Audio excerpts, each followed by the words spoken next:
Eu estou aqui só para ser verdadeiramente útil.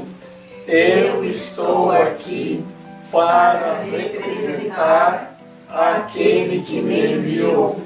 Eu não tenho que me preocupar com o que dizer ou o que fazer, porque aquele que me enviou me dirigirá. Eu estou contente em estar aonde quer que Ele deseje, sabendo que Ele vai comigo. Eu serei curada na medida em que eu permitir que Ele me ensine a curar. A separação e a expiação, as origens da separação. Acreditas que o que Deus criou pode ser mudado pela tua própria mente. Segundo, acreditas que o que é perfeito pode ser tornado imperfeito ou falho. Terceiro, acreditas que podes distorcer as criações de Deus, inclusive a ti mesmo. Quarto, acreditas que podes criar a ti mesmo e que a direção da tua própria criação depende de ti. Essas distorções interligadas representam um retrato do que de fato ocorreu na separação, ou seja, o desvio para o medo. Nada disso existia antes da separação, nem de fato existe agora. Tudo que Deus criou é como Ele. A extensão, como foi empreendida por Deus, é similar à radiância interior que as crianças do Pai herdam dele. Sua fonte real é interna. Isso é tão verdadeiro em relação ao Filho quanto em relação ao Pai. Nesse sentido, a criação inclui tanto a criação do Filho por Deus, quanto as criações do Filho quando a sua mente está curada. Isso requer que Deus tenha dotado o Filho com livre-arbítrio, porque toda a criação amorosa é dada livremente em uma linha contínua, na qual todos os aspectos são da mesma ordem. São 4 distorções que acontecem. Primeiro, acreditas que o que Deus criou pode ser mudado pela tua própria mente. Então vamos relembrar a minha infância. Você relembra a sua. Tá? Houve um momento em que eu achei que o que meus pais fizeram, eu podia mudar. 2. Acreditas que o que é perfeito pode ser tornado imperfeito ou falho. Que eu podia mexer naquilo que eles consideravam perfeito. Tá? E acabava, claro, tornando falho e imperfeito. 3. Acreditas que podes distorcer as criações de Deus, inclusive a ti mesmo. Acredito também que posso distorcer a minha própria criação a despeito de como meus pais me criaram, da educação que me deram e das orientações, inclusive eu mesmo. 4. Acreditas que podes criar a ti mesmo e que a direção da tua própria criação depende de ti. E cheguei a dizer para minha mãe, não lembro se disse para o meu pai, mas para minha mãe eu disse que eu era independente, autônomo, sabia o que eu estava fazendo e não precisava de ninguém, eu dava conta por mim mesmo e que eu ia conquistar o mundo e que não precisava de conselho, de coisa nenhuma. Uma vez eu disse para o meu pai, eu não lembro o que eu estava fazendo. E ele disse, Jorge, assim não, do jeito que você está fazendo isso não vai dar certo.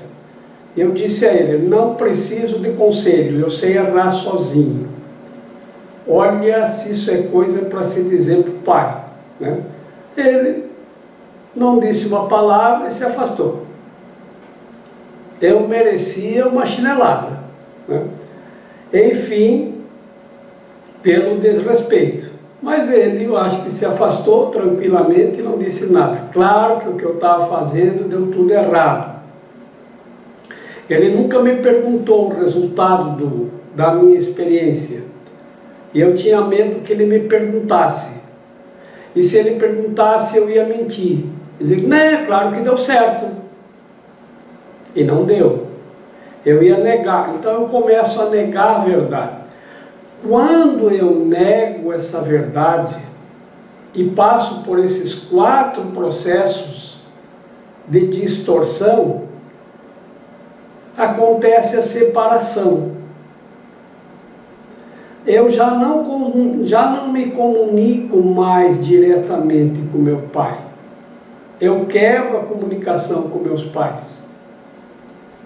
Eu quebrei o respeito, a honra, a devoção, e porque achei que eu era mais, que eu sabia mais, que eu não precisava deles, para nada, que eu não precisava de ninguém, que eu ia sair no mundo e ia me dar muito bem. Como é que acontece a separação com Deus? Da mesma forma. Por quê?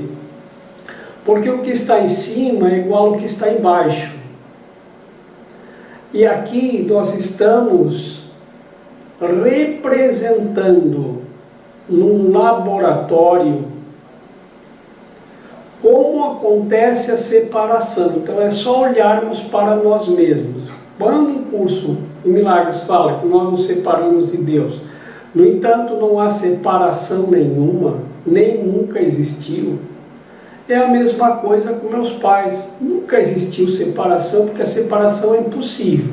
Eu posso me separar da minha bicicleta, eu posso me separar do meu fogão, eu posso me separar de uma namorada, eu posso me separar de um empreendimento, mas dos meus pais não há como. Esse tipo de separação não existe. E como nós paramos de honrar pai e mãe, porque passamos a acreditar que somos independentes e não precisamos mais nada, então isso leva a uma separação. Nós vamos manter uma aparência porque estamos juntos e ainda somos dependentes, né? Mas a conexão total nós quebramos. Os nossos pais nem percebem, para eles não quebra nada, porque eles sabem que isso faz parte da criação de um filho, que ele vai se rebelar, ele vai achar que sabe tudo. Todo mundo sabe, todo mundo olha para uma criança, todo mundo que é adulto olha para uma criança que está no puro ego e ele está pensando que sabe tudo. Eu sei porque eu passei por isso quando eu era criança. Eu me lembro disso. Então, como que eu não vou saber? Mas a gente vai negando tudo que vem dos pais. Eu lembro outra vez que nós rezávamos antes das refeições. Tínhamos uma oração lá em casa. E um amigo um dia foi lá em casa e foi convidado para almoçar, um amiguinho, e nós fizemos a oração. Depois ele me disse: vocês estão muito atrasados, vocês ainda rezam antes da refeição.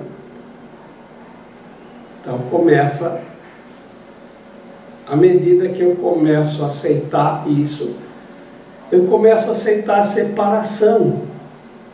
Do quê? Daquilo que era perfeito. Daquilo que estava certo. E assim nós vamos nos separando. Eu lembro também que a gente pedia bênção para os pais e para os padrinhos. E isso também, vocês ainda pedem a bênção para o teu pai, para a tua mãe, para os teus padrinhos. E tudo isso foi parecendo assim muito sem sentido. Isso foi perdendo sentido, porque nós fomos achando que tinha que ser diferente. E aí paramos com isso. Isso não se usa mais. Aquilo não se usa mais. As coisas que os antigos, os pais, que eram quadrados, faziam, isso não faz mais sentido. Mas, um dia estava em Diamantina, eu tinha ido na casa de um fornecedor de cristais. E quando bati palmas lá, o filho atendeu. Era um rapaz de aproximadamente entre 20 e 25 anos. Ele veio atender e disse, pois não, eu queria ver o cristal. Isso é com meu pai. E ele não está, ele foi na missa. Era domingo de manhã. Ele foi na missa, mas a missa já terminou, nessa hora ele já deve estar voltando, porque depois da missa ele religiosamente veio para casa. Que bonito. E aí ficamos ali conversando, não demorou 10 minutos, o pai chegou. Quando o pai chegou, o filho se apresentou diante do pai, baixou um pouquinho a cabeça e disse, sua bênção, meu pai. E o pai colocou as mãos sobre a cabeça e disse, Deus te abençoe, meu filho. Eu olhei para aquilo, e olhei para o pai e disse, eu não sou teu filho, mas eu sou filho. E você aqui representa o pai. Então, quero essa bênção também. Ele prontamente, alegremente, surpreendentemente, e de forma muito alegre, também me abençoou. Colocou as mãos na minha cabeça e disse, que Deus te abençoe, filho. Filho de Deus, né? Que sou. E dos meus pais, que também todos somos filhos. Essas 4 distorções que interligadas formam a separação. É assim que isto acontece. Ô Jorge, é muito palpável, né? Porque a gente sempre tem que pegar um exemplo de pai e filho, né?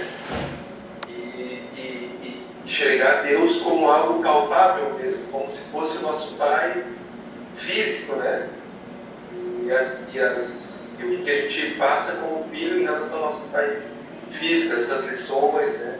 Que a gente comete, né? Não bota o dedo na tomada, né? A gente vai lá e bota, tu aprende, volta, concorda com o teu pai tinha razão, né? E por aí vai. É assim, porque Deus nos parece muito abstrato. E o que acontece? Nós nunca iríamos conseguir entender a separação, a não ser que nós tornássemos isto palpável. Nos meus primeiros anos de escola, tinha uma aula que se chamava aula de ciências. Eu não sei como é hoje, se ainda existe isso. Mas ainda muito crianças nós começávamos a fazer laboratório.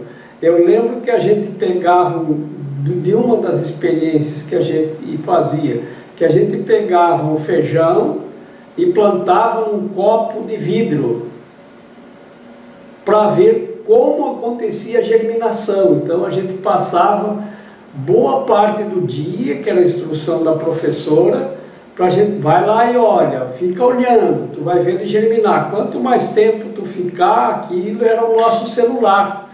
A gente ficava vendo o feijão germinar, e ele germinava dentro do copo de vidro, e ia crescendo e saindo para cima o pé do feijão. Tá? eu não tive tempo de esperar ele crescer até o céu, né, da história do João e o pé de feijão, para entrar no castelo do gigante. Eu não me propus a isso, mas colocado na terra o feijão vai crescer. A gente não sabia como que acontece para o feijão crescer dentro da terra. Outro dia ainda, um sobrinho meu, agora já adulto, né, falei com ele pelo WhatsApp e ele disse: estou aqui embaixo de uma parreira aqui, ele tinha ido passear no Rio Grande do Sul, tomando um chimarrão aqui na família. Eu disse: é mesmo? E aí eu lembrei a ele que quando ele tinha uns 4 anos, ele foi nos visitar com seus pais foram nos visitar, que eles moravam no Paraná e eu morava no Rio Grande do Sul com meus pais, e eles foram lá nos visitar e tinha uma parreira. E ele olhou para a parreira e estava na época das uvas, os cachos de uvas. Eu acho parreira uma coisa lindíssima, né? Que é aquele parreiral com todos aqueles cachos de uva pendurados. Aquilo é uma imagem linda de se ver, né? Quando as uvas vão amadurecendo, nossa, que coisa maravilhosa aquilo, né? E ele olhou para cima e foi chamar a mãe dele e perguntou: mãe, por que eles penduram as uvas aqui fora? Porque ele só conhecia uva em supermercado. Por que eles penduraram as uvas aqui fora? Ele não conseguia entender. Ele não passou por essa experiência de ver o feijão crescer. Eu acho que não, a professora de ciências ou não fez isso, de como as coisas germinam, e como dão frutos, para a gente entender. Então vejam, nós precisamos de laboratório. As universidades, as faculdades estão cheias de laboratório. Para quê? Para as pessoas entenderem como é que funciona. Você tem que experimentar para se dar conta. E a nossa existência aqui é um laboratório. Porque aqui nós temos que nos dar conta das coisas que estão acontecendo conosco para entender. Eu chamo de reconstituição. Se nós entendermos essa nossa passagem, essa nossa existência aqui como uma reconstituição do que aconteceu, nós vamos entender toda aquela história que conto na Bíblia lá, que nos parece muito abstrato, da queda do paraíso, da separação de Deus, de como isso acontece. Aquela história toda é a história que acontece com todos nós. Todos nós passamos por essa experiência de queda do paraíso. Mas como nós não fomos lembrados de fazer essa analogia, porque aí tem uma história que lá conta o que a gente ouve dizer, que está na Bíblia, que caiu do paraíso, que Adão, que Eva, que não sei o quê, e a gente olha para aquilo como uma coisa abstrata, porque a gente não consegue entender. Mas aquilo é para a gente fazer uma reflexão. E como é a reflexão? É o reflexo de si mesmo.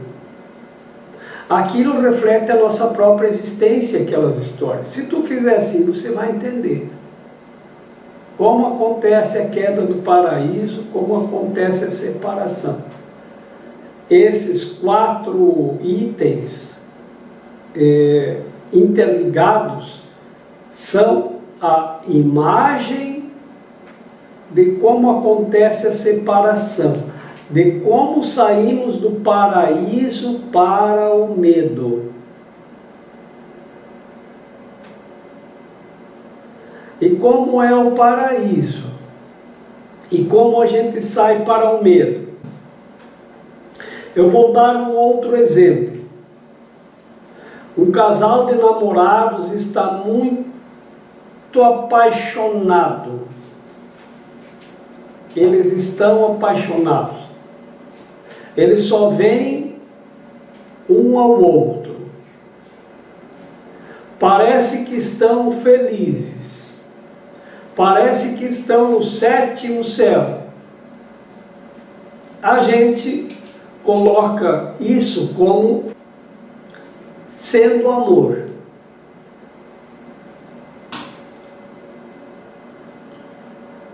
É uma paixão, mas nós vemos isso como uma analogia ao amor. Como é quando a gente está no amor?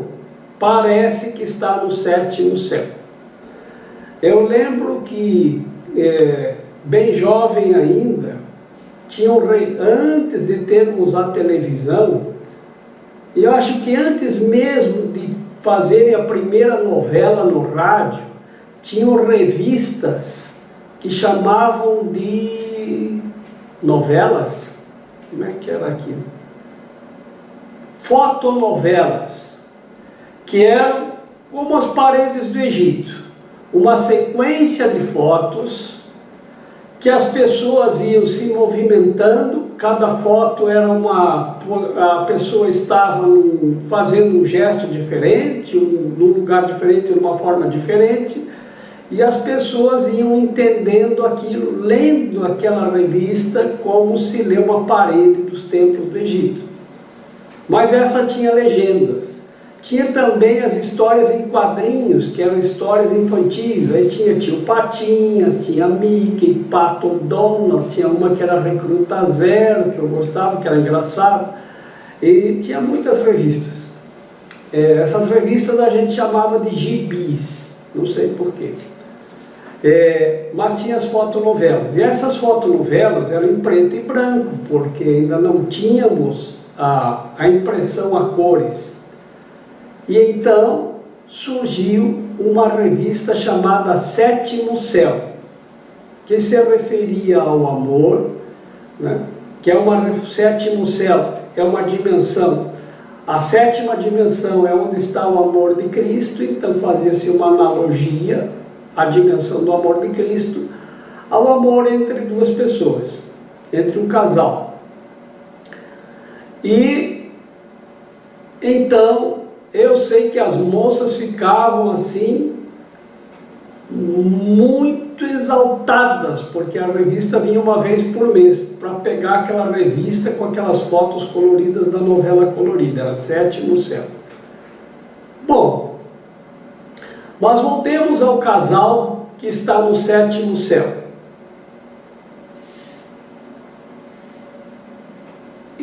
Vamos então fazer a analogia de que estão no paraíso. Tudo é amor. E de repente, eles se separam. Isso é a ideia da queda do paraíso. Como que um casal que estava se amando tanto, segundo se dizia, apaixonadíssimos, e de repente se separam. O que aconteceu? Como que o Adão e a Eva saíram do paraíso? O que aconteceu? Como que nós saímos desse estado paradisíaco de céu para o medo? O que aconteceu? É que quando eu nego a minha origem, eu nego a mim mesmo. Por quê? Porque, queira ou não, acredite ou não, nós ainda somos os mesmos e fazemos tudo e agimos como os nossos pais. A ciência explica a questão genética. Nós herdamos tudo dos nossos pais. Nós não somos diferentes dos nossos pais, mas nós queremos negar. Então, tem uma idade em que a criança, lá pelos 4 anos, já acha que sabe tudo e muito mais que os pais, e aí ele se torna assim uma criança difícil de controlar, porque ele não aceita mais nada, ele quer fazer tudo do jeito que ele quer. Ele quer mandar nos pais. Estávamos fazendo uma trilha e de repente veio uma criança de 4, 5 anos, um menino correndo. Atrás do menino veio um jovem casal correndo. E atrás desse jovem casal correndo, vem outro jovem casal correndo. O primeiro casal, nós identificamos como os pais da criança. O outro casal como parentes ou amigos que estavam juntos. Aí os pais não conseguiam alcançar o menino, porque ele corria, e ficava dizendo, vem aqui, vem olhar isso aqui, vem olhar isso aqui. E aí o menino parava, mas não voltava. Aí os pais, quando se aproximavam para pegar, ele corria novamente e dizia para os pais, venham ver isso aqui, venham ver isso aqui. E os pais iam correndo atrás. Quem é que estava mandando em quem? A criança. Estava ditando o destino e o que os pais tinham que ver. Os pais corriam feito bobos atrás da criança. Uma criança de 4 anos tem condições de ditar aos pais para onde eles devem ir e o que eles devem ver? Logicamente não. Mas parece que era o que estava acontecendo. E aí 2 casais correndo atrás da criança e a criança correndo de um lado para o outro. E ele determinava o caminho e o destino. Tem uma outra fase, que é a fase do adolescente, que alguns chamam, não é adolescência, é aborrecência, que o jovem filho ou filha, eles começam a entrar em contato com as coisas do mundo e começam a ver que não é do jeito que os pais contaram. Ou que contam agora para esses adolescentes, não é como os pais disseram que deveria ser. Assim como aquela história lá, mas ainda a bênção, mas você ainda pede a bênção, mas você ainda reza antes das refeições, mas você ainda honra o seu pai, a sua mãe. Eles são quadrados, diziam para a gente. Os pais são velhos, eles são quadrados, eles não entendem as coisas da juventude.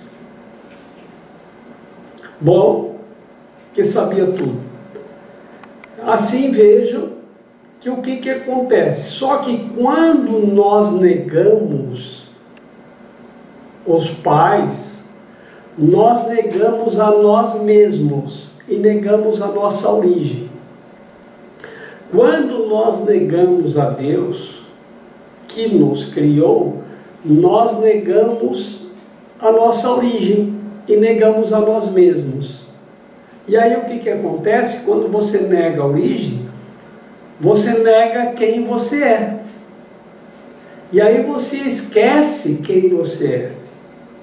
E se você não sabe qual é a tua origem, você não sabe qual é o teu destino. E se você não sabe mais, você não sabe o que está fazendo aqui. E aí tudo perde o significado. E aí a vida fica uma droga. E quando tudo está uma droga, as pessoas começam a usar drogas para preencher a droga que tudo já está. Assim, vejam como as coisas vão tomando um rumo de negação e como vamos negando os nossos antepassados. Muitas instituições religiosas, muita gente ainda honra os pais e os antepassados. Tem uma cerimônia no Rio Ganges, na Índia, que acontece sempre no final do dia. É chamada de cerimônia puja, que significa a bênção que desce dos céus. É uma cerimônia realizada pela mais alta casta, que são as pessoas, são os brahmanes, as pessoas mais religiosas e mais prósperas da Índia. E eles fazem isso às margens do rio Ganges. E as pessoas e os turistas vão lá para assistir essa cerimônia, que é lindíssima. Mas nós vamos pelo rio, porque eles fazem de frente para o rio Ganges, que é o rio sagrado. Então a gente pega um canoeiro, uma canoazinha, e são centenas de canoazinhas que vão se colocando diante do local onde acontece a cerimônia para todos assistirem. Isso acontece todos os dias, todas as noites. E antes, tem pessoas oferecendo velas flutuantes, que nós acendemos e soltamos no rio Ganges. E elas descem o rio flutuando, aquela luzinha acesa. São centenas de luzinhas acesas, formam um luzeiro sobre o rio, em honra aos nossos antepassados. É para isso que acendemos as velinhas. E eu acho que todas as instituições, elas têm, a Igreja Católica é um mandamento, honrar pai e mãe. Mas nós vamos negando. E aí, se nós negamos pai e mãe aqui, nós negamos quem nós somos, a nossa origem. E aí ficamos perdidos. Como se dizia, quando uma pessoa estava perdida, e isso está sem pai nem mãe. Está perdido. Não sabe quem é e nem o que está fazendo. Tá? Quando uma pessoa estava fazendo bobagens. E aí nós negamos Deus. E aí ficamos perdidos. E aí as coisas perdem o sentido. E quando perdem o sentido, nós ficamos com medo. Em todos os exemplos que eu dei, nós trocamos segurança por medo. Nós trocamos amor por medo. Nós trocamos o amor de Deus por medo. Trocamos o amor dos pais por medo. Trocamos a segurança por medo. Bom, mas tem pessoas cujos pais já estavam perdidos e tiveram filhos. Em algum momento, se nós fôssemos fazer a árvore genealógica dessas pessoas, alguns dos seus antepassados podem ter já feito essa negação.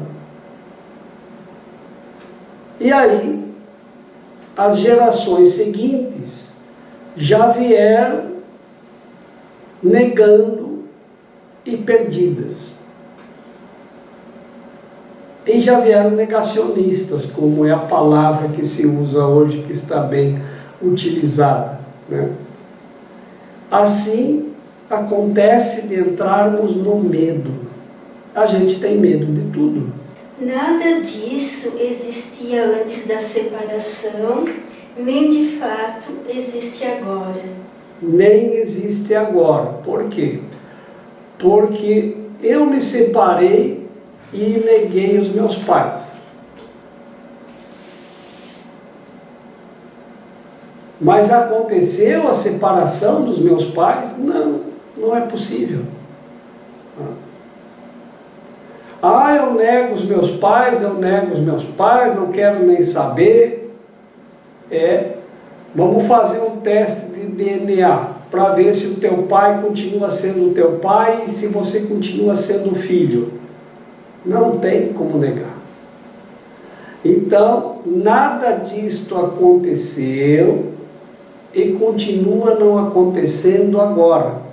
nós criamos essa ideia de separação e nos colocamos como separados e passamos a acreditar nisso. Mas isso não tem cabimento. Como é que eu vou me acreditar separado do meu pai? Tem um teste de DNA lá que vai dizer que isso tudo é uma ilusão tua. Não tem como se separar do pai e da mãe. Tudo o que Deus criou é como Ele. A extensão como foi empreendida por Deus é similar à radiância interior que as crianças do Pai herdam dele. Sua fonte real é interna.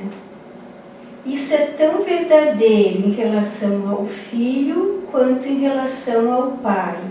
Sua fonte real é interna. Isso não é uma coisa que está lá fora. É uma coisa que está em nós. É interna. Não tem nada a ver com o que percebemos lá fora. Essa é a fonte real. Isso é tão verdadeiro em relação ao Filho quanto em relação ao Pai. Nesse sentido, a criação inclui tanto a criação do Filho por Deus, quanto as criações do Filho quando a sua mente está curada. Isso requer que Deus tenha dotado o Filho com livre-arbítrio, porque toda a criação amorosa é dada livremente em uma linha contínua, na qual todos os aspectos são da mesma ordem. É só a verdade. A verdade é que poderá curar a nossa mente. E ainda sou como Deus me criou. Essa verdade, e Jesus também dizia, né, que conhecereis a verdade e a verdade vos libertará. Jorge, quando ele fala no qual todos os aspectos são da mesma ordem, no sentido de que a gente acha que tem coisas pequenininhas e coisas grandes, mas na verdade não existe diferença?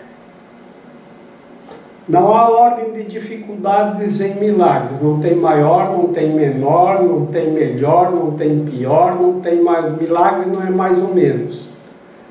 E todos os aspectos da extensão de Deus estão na mesma ordem. Seja alegria, felicidade, amor, paz. Todos são da mesma ordem. Já nesses aspectos que levam a gente para a separação, você vê que tem ordens diferenciadas. É só rever lá os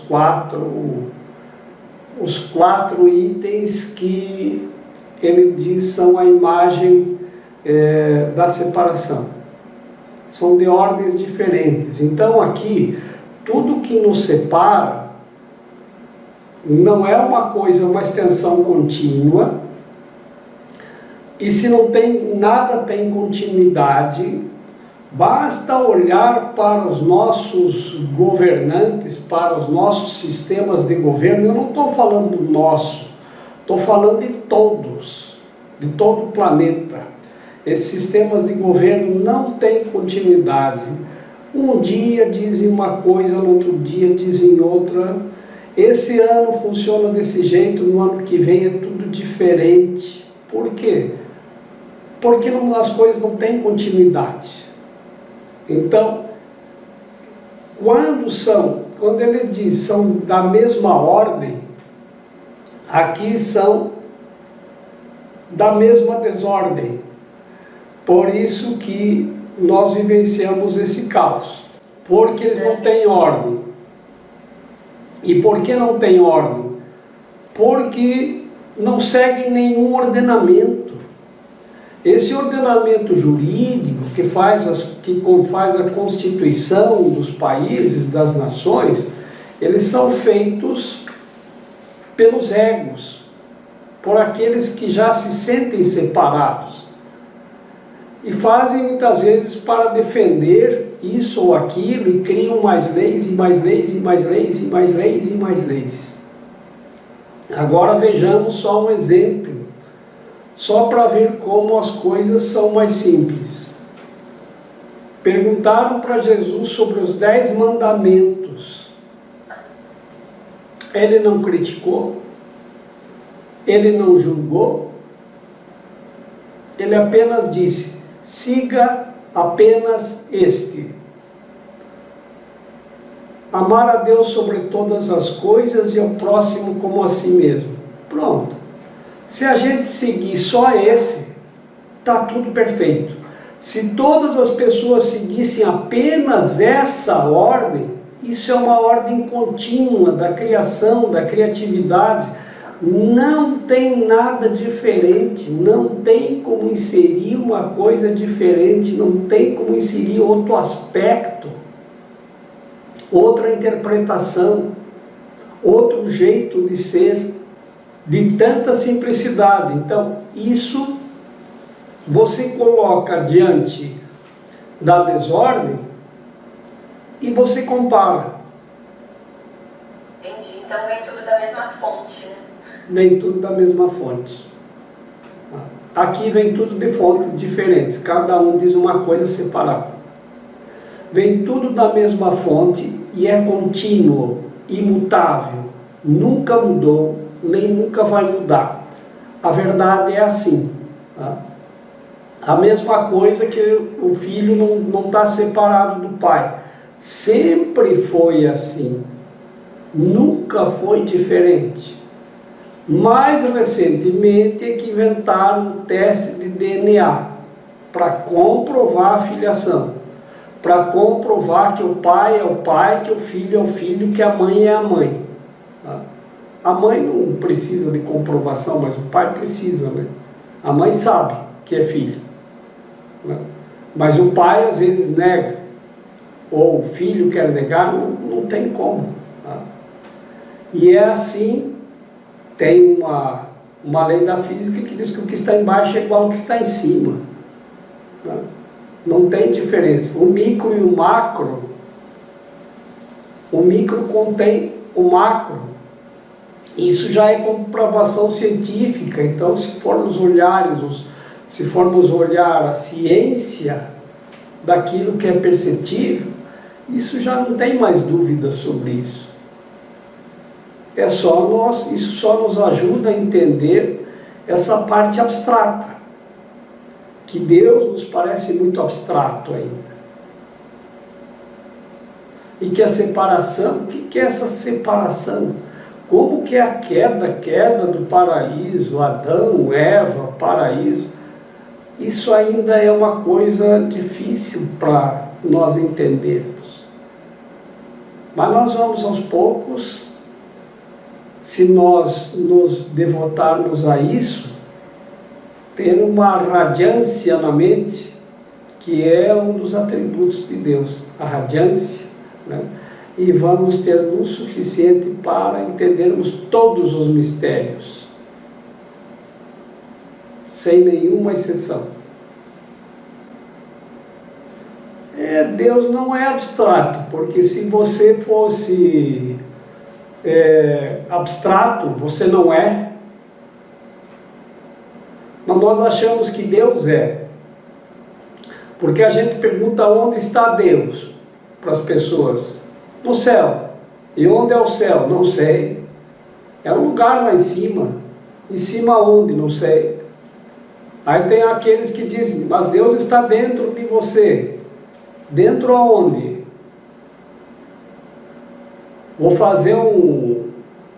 Vou radiografar o corpo para ver se eu encontro Deus. Os cientistas já encontraram o que eles chamam de ponto divino, que é o fóton. Esse ponto de luz que tem lá na parte da nossa célula, a ciência chama de ponto divino, porque eles não conseguem interferir. E aquilo não muda nunca, eles não conseguem mexer. naquilo, que eles mexem na célula até não poder mais. Os cientistas chamam que isso é. E veja que interessante, porque nós temos a ver com Deus, porque nós somos o Filho de Deus, mas não é o corpo, é a mente, porque nós não somos o corpo. O corpo é um instrumento de aprendizado que a mente utiliza para aprender a remover os obstáculos ao amor e para que consigamos curar a mente dessa crença equivocada de que estamos separados, porque ele diz essa separação nunca aconteceu, nem vai acontecer, nem nada. Ela está lá. É como o teste de DNA, nunca aconteceu. Aquilo que Deus criou é eterno, não tem como mudar.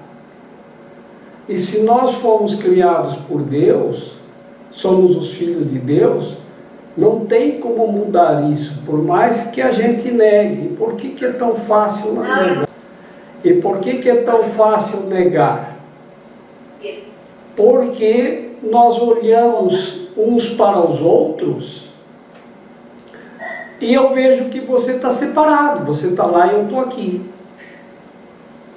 Aí nós acreditamos na separação. E eu vejo que você tem 1,70 m e eu tenho 1,5 m, então você é diferente. Eu vejo que o teu cabelo é moreno e o meu é branco, então nós somos diferentes. Não tem como comparar. Claro que nós não somos iguais. Nós fazemos essa comparação com a nossa parte separada da mente, que analisa somente o que é perceptível com os 5 sentidos do corpo. Com os 5 sentidos do corpo, que são a percepção, é isso que nós percebemos. Aí nós não percebemos além disso, porque a percepção não percebe além disso. A percepção dos 5 sentidos, ela foi feita para perceber apenas isto. Aí é que está. Com a percepção nós não vamos achar mais nada. Então nós temos que ir além da percepção para aquilo que é o incorpóreo, o impalpável, o inaudível, o insensível pelos sentidos do corpo, que nós podemos dizer transcendermos a matéria, ou ir além do que você percebe, para conseguir compreender aquilo que não é físico, aquilo que é abstrato.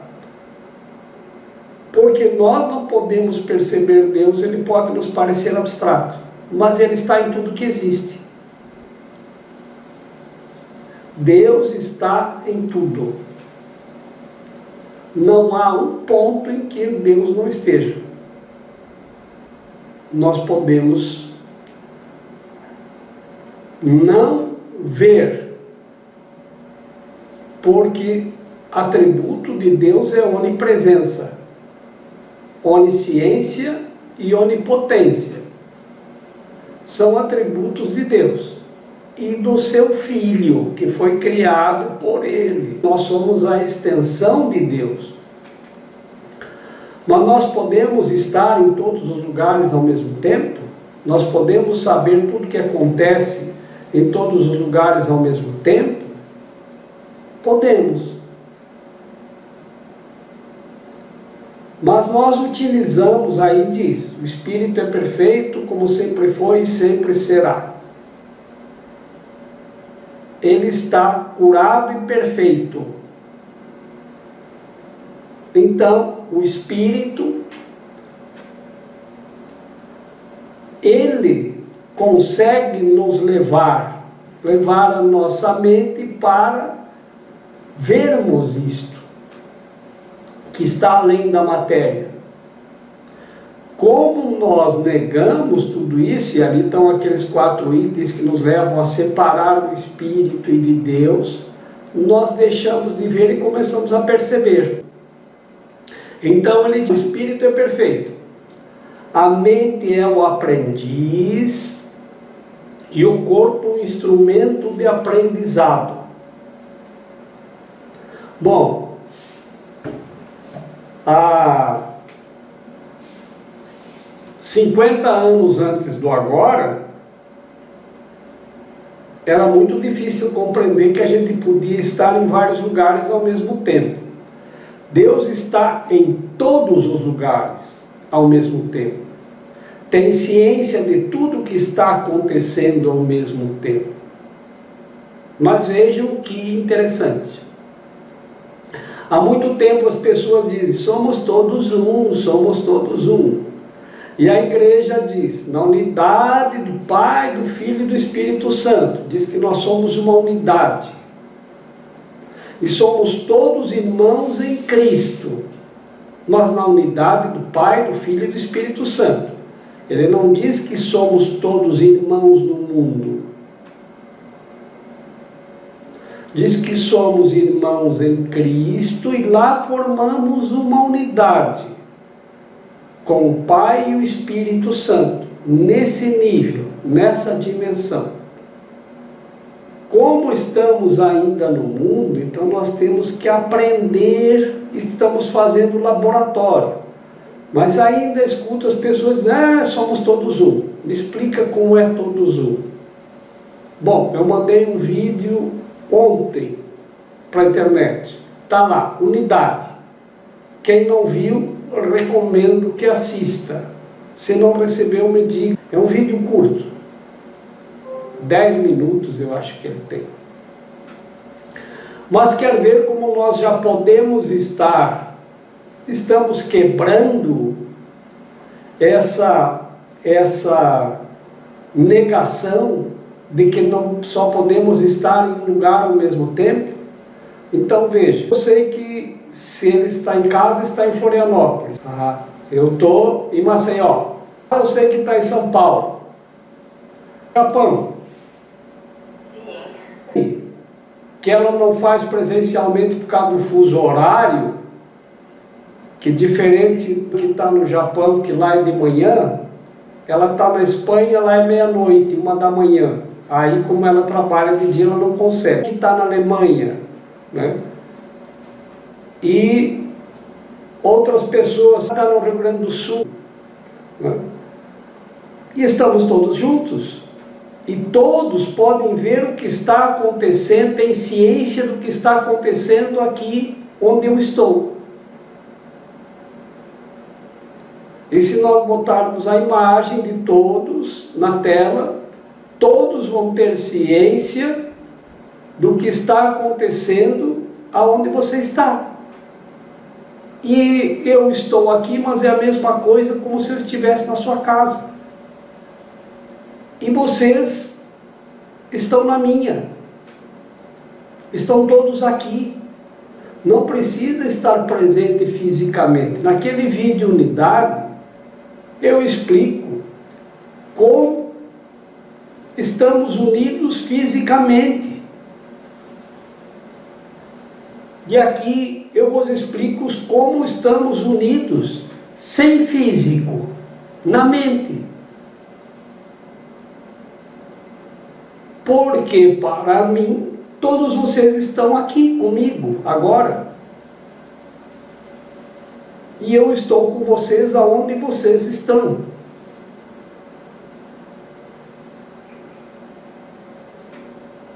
Então, e quem nos ajuda a entender isto? A ciência. A ciência é um instrumento para nos tornarmos cientes daquilo que é muito abstrato para nós. Então nós começamos a entender a nossa partícula divina, acho é a palavra partícula divina, que é um ponto de luz, que é o fóton, né? Nós começamos a entender como isso é possível. E nós começamos a acreditar, gente, então é possível. E eu vos digo mais, nós ainda precisamos de uma parafernália eletrônica para acreditarmos nisso. Mas nem mesmo isso é necessário. Mas isso está sendo útil para nós agora, porque nos ajuda a entender o que é a onipresença e o que é a onisciência e o que é a onipotência, de como nós podemos estar cientes e presentes em muitos lugares ao mesmo tempo. Então é inegável que somos filhos de Deus. Mas nós negamos tanto que Deus passou a ser abstrato e nós deixamos de acreditar que somos filhos de Deus e que temos os mesmos atributos que Deus tem, porque Ele não inventou uma coisa diferente dele. Ele estendeu-se, estendeu a si mesmo em nós, na nossa mente. Então, podemos começar a mudar a nossa crença e começar a colocar a nossa fé em Deus. Porque já experimentamos essa possibilidade, esse poder de podermos estar em muitos lugares ao mesmo tempo e estarmos cientes do que acontece em muitos lugares ao mesmo tempo. Nós temos hoje imagens do mundo todo ao mesmo tempo na nossa tela. Nós já conseguimos saber o que está acontecendo em todo o planeta, no momento que está acontecendo, ao mesmo tempo. Vejam como o Espírito Santo utiliza tudo a nosso favor para nosso aprendizado. Quando nós nos dispomos a estarmos inspirados.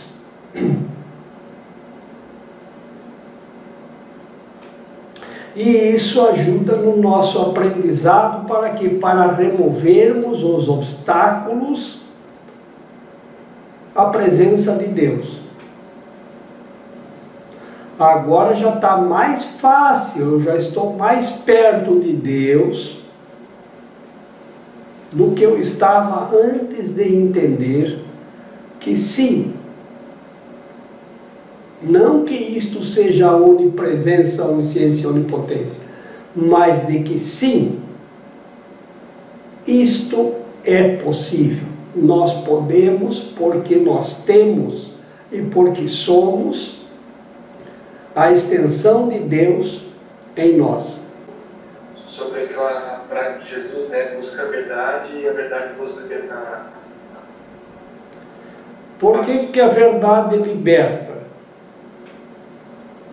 Porque antes eu estava preso à crença de que a onipresença, a onisciência, a onipotência, Deus está em todos os lugares, Deus sabe de tudo. Era medo.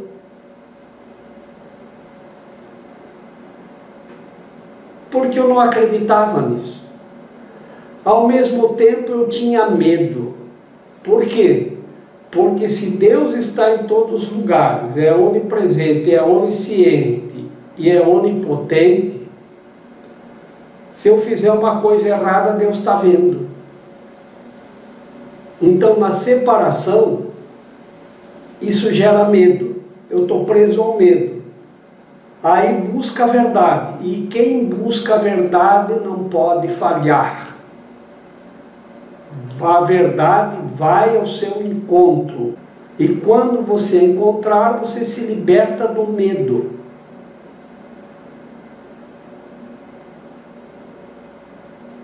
Isso é uma coisa assim de um altíssimo nível de compreensão que nós já temos. Por isso que temos medo de Deus.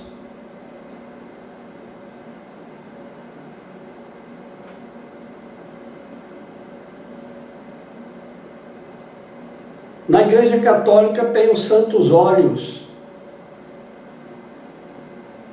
E são os óleos que eles utilizam, os óleos essenciais que eles utilizam para os sacramentos. O batismo, a crisma. Quando você entra na igreja, lá que você vai lá naquela pia que tem aquela água que você põe o dedinho, molha o dedinho, aquela bênção, se benze com aquela água que tem na pia na entradinha da igreja, né? Ali tem um óleo, são os santos óleos. Aquilo eu tinha medo, porque os santos óleos, eu entendia que eram os olhos dos santos grudados em mim. Os olhos dos santos e o dedo dizendo: ahá, te peguei, Jorgito, fazendo um pecadinho. Eita! Então, eu aprendi muito aqui sobre a onisciência, que Deus está ciente, que Deus está presente, que Deus tudo vê. Mas de fato, eu entendi que nós não acreditamos, nós ouvimos e não acreditamos em nada disso. Isso tudo é assim, muito abstrato. Mas nós fomos ao Egito e lá eles são muçulmanos, 90% são muçulmanos. E a primeira vez que lá estivemos, foi uma das pessoas que estava conosco, e nós atravessamos o rio Nilo para visitar uma comunidade dos núbios. E era já se aproximando o final da tarde, atravessamos num barquinho. E aí subimos umas dunas, que a gente sobe umas dunas para chegar até lá na comunidade dos núbios, que é uma comunidade que foi removida de um lugar onde fizeram o Lago Nasser, que tinha umas comunidades que viviam lá naqueles lugares que iam ser inundados, os templos também, muitos templos foram inundados, alguns foram removidos e reconstruídos num lugar mais alto, como por exemplo o templo de Abu Simbel e mais um outro lá, o de Finlay, por exemplo.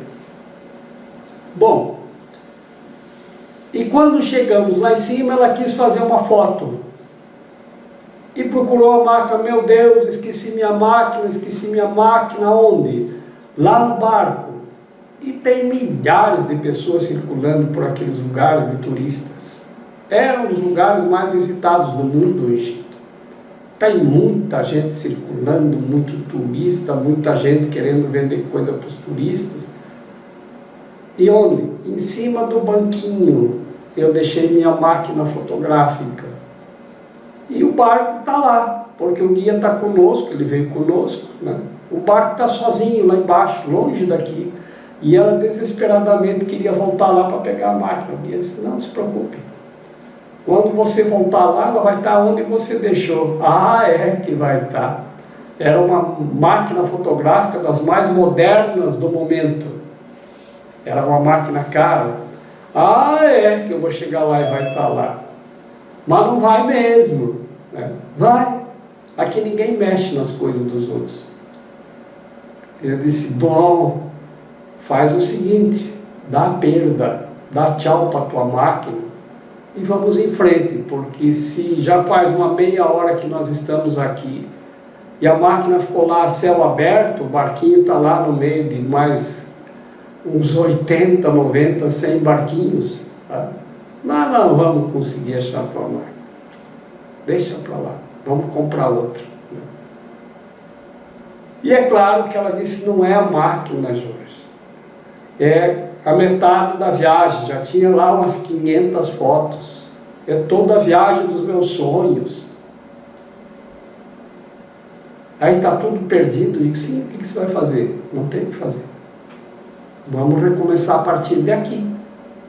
A gente compra outra máquina e recomeça a partir daqui. E aí fizemos o passeio, ficamos umas 2 horas lá nessa comunidade dos núbios lá. E quando voltamos, a máquina estava lá, bem onde ela deixou. Aí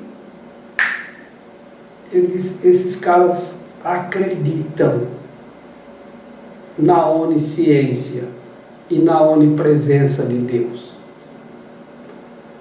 Porque eles sabem, porque nós sabemos que se eu pegar uma máquina fotográfica que eu encontrei aqui, eu achei. Se alguém me acusar de alguma coisa, eu posso pegar um advogado, me defender, dizer que eu quero que quem roubou a máquina vá para a cadeia, que eu não peguei a máquina, que eu não sei o quê, que alguém botou no meu bolso, na minha bolsa, que eu não sei o quê, e acabo ainda processando o dono da máquina por danos morais, porque ele me acusou de pegar a máquina fotográfica dele. Eles lá acreditam em Deus. O nome que eles dão a Deus é Alá. Alá está vendo.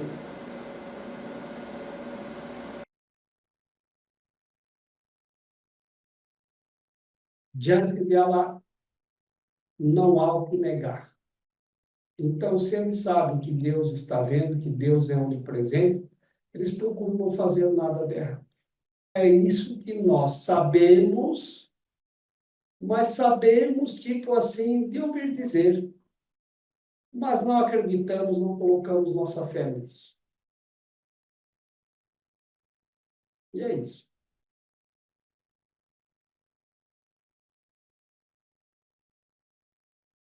Agora nós já podemos acreditar.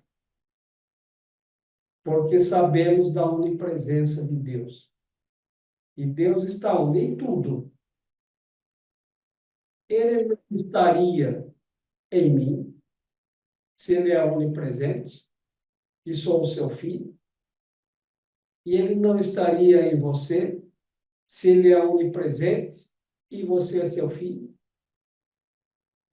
Como o DNA dos nossos pais. Ele está em mim, e o DNA, e eu estou nele. Não há como negar. Estendo a todos as bênçãos de Deus, para que possamos compartilhar a onisciência, a onipresença e a onipotência de Deus, que são a alegria, a paz e a felicidade que nos pertencem. Em nome do Pai, do Filho e do Espírito Santo. Eu estou aqui só para ser verdadeiramente útil. Eu estou aqui para representar aquele que me enviou. Eu não tenho que me preocupar com o que dizer ou o que fazer, porque aquele que me enviou me dirigirá. Eu estou contente em estar aonde quer que Ele deseje, sabendo que Ele vai comigo. Eu serei curada na medida em que eu permitir que Ele me ensine a curar.